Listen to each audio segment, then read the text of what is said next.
Je vous remercie toutes et tous pour avoir fait le déplacement.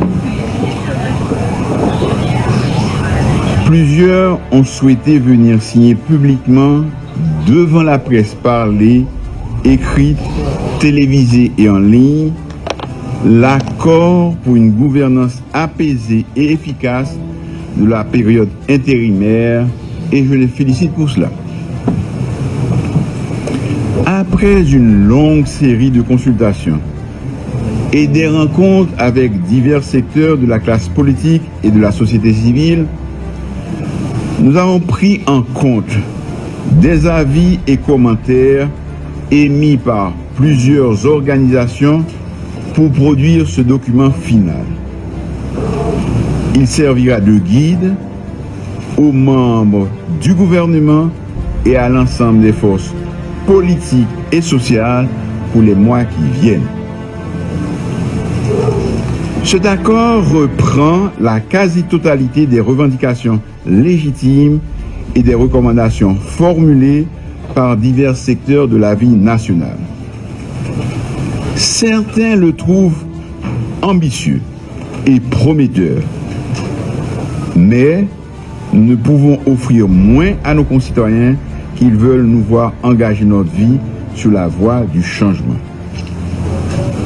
J'ai l'assurance que cet accord permettra de conduire dans l'harmonie et la bonne entente les affaires de l'État durant la période intérimaire que je souhaite la plus courte possible, afin d'atteindre notre objectif principal commun, qui est un retour à un fonctionnement normal de nos institutions démocratiques sur des bases nouvelles dans un environnement sûr et stable.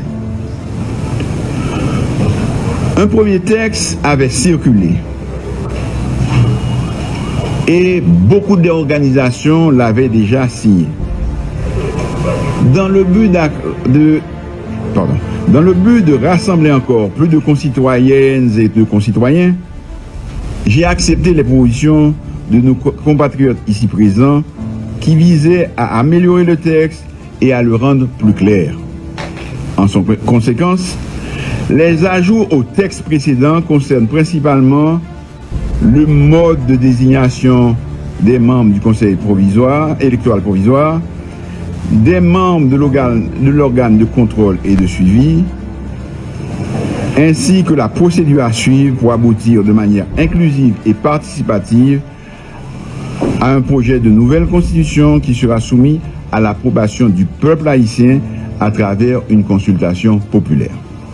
Le secteur démocratique et populaire a pris la décision politique et historique de signer l'accord politique pour une gouvernance apaisée et consensuelle de cette période intérimaire. Cela n'a pas été une décision facile. Et comme vous le savez, le secteur démocratique et populaire a pris naissance dans une dynamique de confrontation et de contestation politique.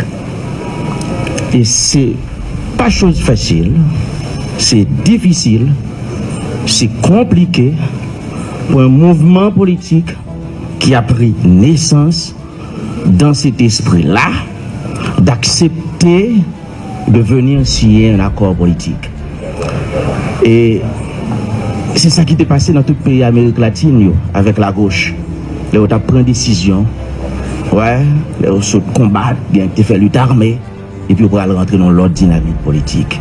C'est douloureux, ce n'est pas facile.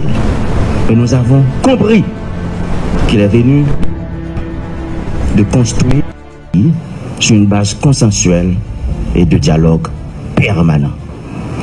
Le sénateur Carbière qui m'accompagne pour signer cet accord au nom du secteur démocratique et populaire, avec lui-même, nous pourrons poser un acte historique.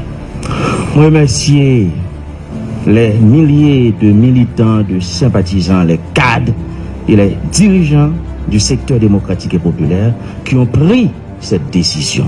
Ce n'est pas une décision du directoire, c'est une décision de l'ensemble de l'organisation.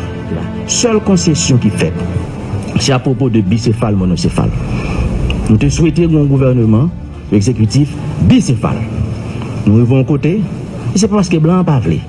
Les acteurs politiques et de la société civile, tout le monde tellement besoin de président, nous pas qu'arriver à faire consensus pour nous choisir un président. Ce n'est pas la faute à la communauté internationale s'il n'y a pas de président. C'est parce que nous ne sommes pas capables de faire consensus pour nous choisir président.